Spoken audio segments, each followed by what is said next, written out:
this is something that many leaders already have very natural, unconscious command of body language. In fact, that's oftentimes the cues that the rest of us use to promote these people is that they're tall in stature, oftentimes, they're physically fit. They have all these cues that humans have historically looked for in leaders. But yet, you still see many, many, many situations where these leaders do not have. Welcome to Evoke Greatness, the podcast for bold leaders and big dreamers who refuse to settle. I'm your host, Sonnie. I started in Scrubs over 20 years ago, doing the gritty, unseen work, and climbed my way to CEO. Every rung of that ladder taught me something worth passing on.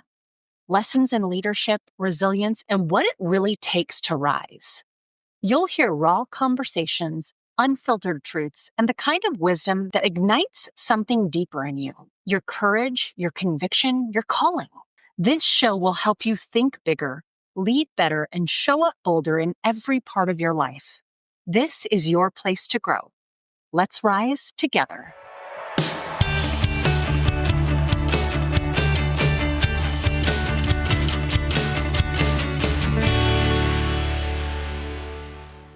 What if the biggest thing holding you back as a leader isn't your strategy, your experience, or even your execution, but how you show up? In part one of this conversation, we break down the human side of leadership, the part that no one teaches, but everyone feels. We talk about why curiosity might be your greatest untapped leadership advantage, the subtle behaviors shaping your culture every single day, how leaders unknowingly shut down the very voices they need the most, and why the future of leadership isn't about doing more, it's about becoming more human. If you lead a team, a business, or even your family, this episode will challenge how you think about influence, communication, and what it really means to lead. Welcome back to another episode of Evoke Greatness. Today's guest is someone who sits at the intersection of psychology, leadership science, and the future of work. Dr. Ben Granger is an organizational psychologist, leadership expert, and advisor to global companies on how to build stronger workplaces and better leaders.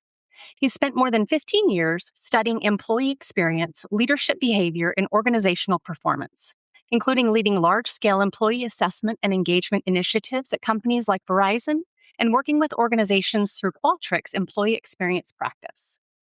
He's also the author of the new book, A Leader Worth Following, where he argues that while technology and AI are rapidly transforming the workplace, the leaders who succeed in the future will be those who master uniquely human skills like self-awareness, empathy, curiosity, and the ability to truly listen and influence others. In other words, leadership isn't getting easier, it's getting more human. Today, we're going to talk about what it really takes to become a leader that people don't just have to follow, but that they actually want to follow. Ben, welcome to the show. Thanks for having me, Sonnie. I always like to look backwards a little bit and understand how people kind of got to the place that they are today. And so how did you first become fascinated with organizational psychology and just the behavior around leadership? I always love to figure this out because what I find are oftentimes my guests were like really curious kids. And then or as they started evolving into adults, and then something started to like really percolate around that. So I'd love to know a little bit about how did you kind of get to your current version of yourself? Yeah, I love that. I love the way you phrase that question. I've always been a curious kid. I was one of those kids in school that I always had questions. I was one of the first people to raise their hand in the room. I actually joke about this a lot in the Harry Potter films. Hermione Granger's kind of me. We share the same last name. But, when she was like, I have the answer, I have the answer. That was kind of me. I was that annoying school kid. But it was because I was always so curious. And when I was about 10th grade, I took my first psychology class as a high schooler and got really fascinated. Not only I really loved the teacher we had, but I started to realize like, whoa, there's this whole field about how people think. How meta can you get? And so that appealed to me immediately. Went into college with full steam ahead on psychology. At that point, I was thinking I was going into clinical. I thought that's psychology. It's clinical. It's counseling. And then as I got a little further in my studies as an undergrad, I started to realize, well, one, maybe clinical is not for me because one thing about me is I feel people's pain. Mm. And so I knew that I started to realize like this is going to tear me apart. And God bless the people who can do it. I just couldn't, I knew I couldn't do it. But around that same time, I started to learn about other fields of psychology and started to realize there's tons of subfields. And one of them was organizational psychology. And this got me really interested because I started to realize, like, oh, there's this intersection between human psychology and business. That sounds interesting. So I started taking some classes in the business school, started taking some classes in sociology, ended up minoring in sociology. And I realized like, okay, this is my jam.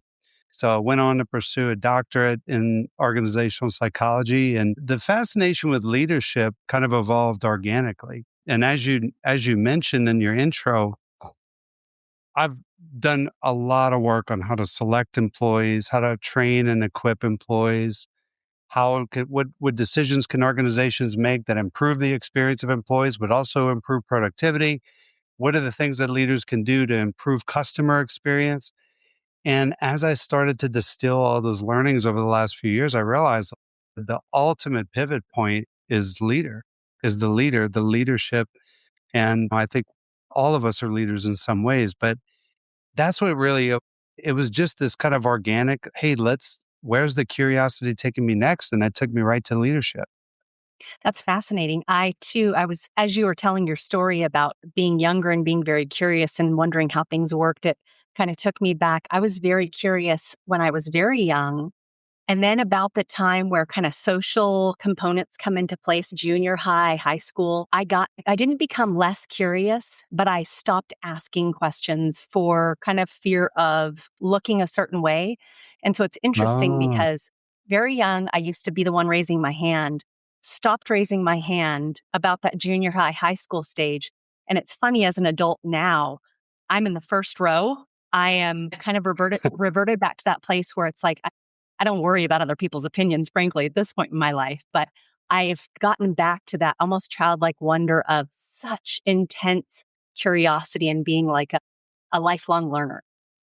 I love that. And, that actually deeply resonates with me because around the same time you mentioned seventh, eighth grade, ninth grade, I was much more concerned with being viewed as cool. Hmm. Exactly. And more than anything, I didn't want to look like an idiot. Right. So I had those moments too where I held back. Yeah. But then around 10th grade, 11th grade, I was like, you know what? I don't care. And so I'm very much like you. That deeply resonates with me. Yeah, and I hope that people listening, like I love how these own aha moments come like live here as we're talking about this. I would encourage people to just kind of take inventory around when did you stop being so curious? Because oftentimes kids like just naturally, organically, they want to know. They're the ones to ask 1,000 questions. And I think oftentimes parents or adults are like, come on, another question.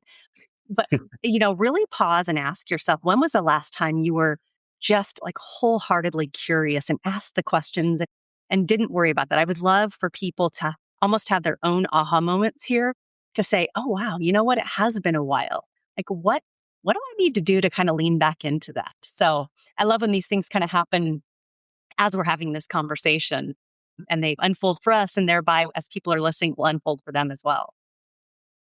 There's a great line I ran into when I was studying for the book, and I included it as an epigraph in my final chapter. It was a quote from Eleanor Roosevelt, which was, I think it was, I'm gonna paraphrase it, but it was something of the effect of, if I could, if a mother could wish anything from the fairy godmother for their child, it would be curiosity. Mm.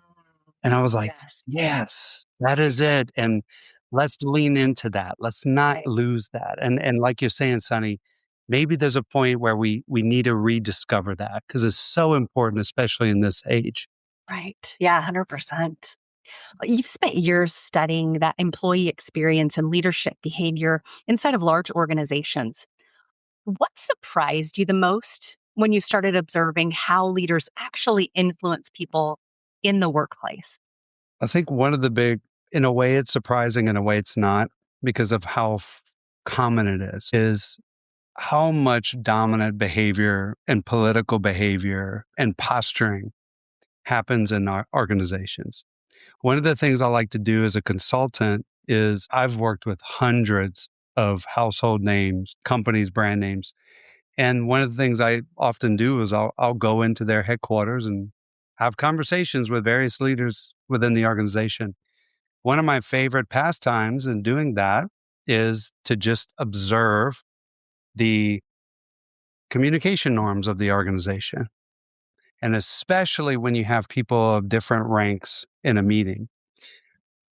One of the things I look for is how often do the folks lower in rank speak up? When do they speak up? Do they at all? Do they defer to the leader? There's a lot I glean from the communication norms in the organization. And anecdotally, there's a strong correlation between that and what we typically see in their employee experience scores. And also, sometimes there's a little politics going on. There's people looking over people's shoulders saying, hey, give us good ratings. And that's where you tend to see the worst type of cultures and the worst type of leadership norms is when it's all about the number and it doesn't matter how you get to the number. So a lot of that stuff, it surprises me in a way to see that behavior reinforced and still go on to this day. But in a way, it doesn't surprise me at all because it's so common. And observing, it's funny just being reflective on leadership and what we've experienced as our own lived experience, observing in meetings and board meetings, things like that, and where you typically have the kind of head or lead of that meeting is the one who shares all the information. And oftentimes, Right. what you see, or maybe what we've experienced, is that there's a lot of shaking of heads around the table, but maybe not a whole lot of contribution around thoughts. And what's interesting is when you pull together a group of people who aren't used to having a culture where we really encourage like open conversation and even like some healthy, heated debate, I think is not a bad thing for a company. Mhm. And how people are so reserved. And I always like to insert kind of like a question and then do what I refer to as like one of those power pauses where like everybody's squirming because they don't want to be the first one to say something, but yet not leading any more conversation until we start getting some engagement. And it's like, it's probably the Yeah. most uncomfortable 20 seconds of people's lives is it feels like 5 minutes where no one's saying anything. And I don't know if I should say something. I have a thought. And then someone eventually gets uncomfortable enough to contribute.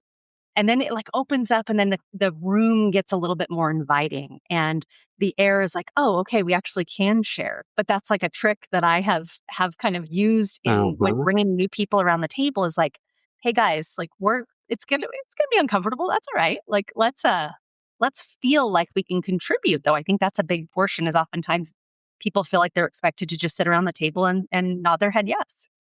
Yeah, I love that term too, the power pause. I'm stealing that one, There Sonny. you That's a go. great one. Yeah, steal away. I love that. I love that, and because 'cause you're right, it creates that tension to where somebody's gotta step up. But one of the other things you mentioned that I think is so important, and this is actually a characteristic of some of the best leaders I've ever observed, is they ask questions themselves. And by doing so, I view asking a question, especially for somebody who's in a very senior position, who's above other people in the hierarchy, when they ask questions of those who are lower in rank, it's a small show of vulnerability because what it shows is there's something that I don't know that I think you can help with, or maybe you know the answer. That's a small show of vulnerability, and that is contagious, especially when it comes from people in senior positions. Another thing I've noticed through my observations, and also there's I think some academic research to support this too, is that some of the best senior leaders I've ever run into are slow to speak. When you're in a group setting, for example, a lot of times junior leaders will jump in feeling like they have to be the one to guide the conversation. And look, I'm gonna raise my hand. That was me earlier in my leadership days. I was that person. So I'm not here preaching like you crazy people doing this. I'm guilty of it too. And I think a lot of us are. But as you progress in your leadership journey, you start to realize that that's not really when someone in authority says something, it has an anchoring effect. Mhm. And that might not be the best way to anchor. Sometimes the leader does need to take the reins and just move forward. Sometimes we have to make quick decisions and be decisive. That is absolutely true. But especially when we're trying to get the best ideas into the open, when we're trying to open the aperture, trying to get innovative and creative, asking those questions and then sitting quietly, the power pause, as you said, letting other people chime in, and then holding your tongue till the end. Really good practices. And I've seen that from some really effective leaders. Okay, quick pause to tell you about my partners at Row Nutrition. I came to them as a customer first. I have both Hashimoto's and I am smack dab in the middle of perimenopause.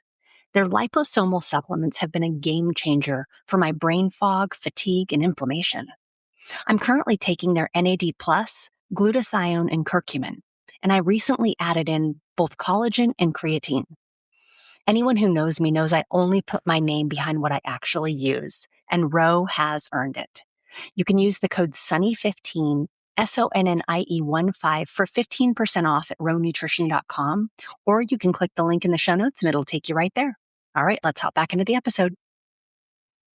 You make a really good point, and it's interesting because oftentimes in a group like that, there is typically someone who has no problem, and oftentimes it's probably through some sort of insecurity. Like I want to make sure my ideas are put out here, and so sometimes there's a little bit below the surface. But typically in a group, there's usually at least one person who feels the need to interject all the time. What guidance would you have for leaders who are trying to temper the environment to not have one person always contributing? I think as Mhm. leaders, we need to be really mindful and self-aware that it's not always about the thoughts that we have, right? Sometimes it is, to your point, putting that question out there and actually getting really quiet and letting folks sit with it. But how do we temper the folks who always feel like they need to have something to say that occupies space that we would rather have people who maybe haven't found their voice or gotten a chance to speak up so we Mhm. can temper the room? This is a great question. This is often brought up. I hear this question asked sometimes in the form of, how do you get introverts to weigh in? Because sometimes the introverts have great ideas and it's not that they don't have good ideas, it's that it can be uncomfortable. It's not just about introversion, being introverted either. But one of the things I think I've seen leaders do, some of the things I've started to do, is in a nice, friendly way, direct questions to individuals in the room. So, in other words, not full blown Socratic method putting people on the spot, but rather say, hey, Sonnie, curious your thoughts here. I know you're in this space, and give a nod to their expertise. Another quick trick, and there's a power in this word advice, asking somebody for advice. So in the room, if Jen's kind of quiet in the room and saying, Jen, from a marketing perspective, I know you're looking at it from this angle. What advice would you have to the group as we go forward? So I think calling people out, but doing it in a way that nods to their expertise, nods to their perspective, and even the word, like, what's your advice, activates part of the brain for people to feel like, oh, it's comfortable. It's safe for me to jump in. And I actually want to sort of pre-engages the brain. Yeah, I think everyone could take a note of that because sometimes trying to guide a meeting can be frustrating or it can kind of go off the rails sometimes. But I think being able to your point, highlight people's expertise, invite them into the conversation when maybe they didn't feel overly Mhm. comfortable or confident to step into it themselves, not only equals out the room a little bit, but it also draws them out, as you said, to create like a psychologically safe environment where they can share what's on their mind. They can Right. feel like they're actually giving advice that people are really listening to. Right. And it nods to them that their perspective is valued. We need your perspective because you see things differently. You have a different view. You have different lenses that you look at this through. And we need to hear that. We need that shared. So that works extremely well. It's very rare that when someone's invited to speak that they'll stay silent. And a lot of times even the introverts, once you get them going, they will talk. and they'll offer. And I think that's one misconception about people who are introverted is that they're not social. That is not what being introverted means. What it means that it takes a little bit more energy from them to do so. But they can absolutely be vocal. Many of them are very much. They just don't necessarily get a lot of energy from those environments like us extroverts do. So anyway, just wanted to close the loop on that, not to make it all about personality. But I so agree with your perspective here, Sonny. And I think it's so important. And then back to your question too, for those, how do you direct it toward the people who are just, always the ones kind of like I used to be when I was in high school, the one who would jump in and have all the ideas. You could just respectfully say to those people like, hey, great, thank you for offering that, but I'd like to hear what Bob has to say. I'd like to hear what Jen has to say. They are looking at this from a different perspective, and then invite them in. And with them speaking, you kind of close the door with a crack in it for those people who like to dominate the room. I think that's a great approach. And I think some people struggle with that. And so these tips are real tangible things that someone can do in the next meeting where they can kind of get a little bit more of the reins to allow for it to be a larger conversation versus just dominated by one person. From your research with organizations, what is one leadership behavior that most people don't realize is shaping their culture every day? Hmm. I wouldn't say it's a behavior, but I would say it's a whole body of activity, and behavior would certainly fit into it. And that is effective body language. One of the things that I actually did a tremendous amount of research in, even back when I was in graduate school, I was just sort of a pet interest of mine, was the role of body language in communication. And I think this is something that many leaders already have very natural, unconscious command of body language. In fact, that's oftentimes the cues that the rest of us use to promote these people is that they have, they're tall in stature, oftentimes, they're physically fit. They have all these cues that humans have historically looked for in leaders. But yet, you still see many, many, many situations where these leaders do not have conscious control over their body language. And more importantly, they don't have a good understanding or at least appreciation or awareness of the images that form in people's minds based on what they do with their bodies or don't do. Some great examples here. And by the way, this was probably the most fascinating aha for me as I was doing all this research over the last few years is when I went back and started looking at the development of human speech. In other words, how long ago did we learn to talk to each other? How long ago did we learn to write to each other? And the most estimates, this is disputed. There are some estimates that go a little further than this, but most anthropologists agree that humans learned to talk and listen to each other somewhere between 100 to 200,000 years ago. Now, for most people, that probably sounds like a really long time. But if you zoom out and you look at mankind's history, if you look at our primates and our ancient ancestors, we have been communicating non-verbally for many millions of years. And yet, just basically yesterday, from a cosmic standpoint, Right. we learned to talk. And an hour ago, we learned to write. And so when you think about it from when you zoom way out, right? Because we think in terms of days and weeks and years and maybe decades. But if you zoom out and you look at evolutionary history, it is remarkably recent.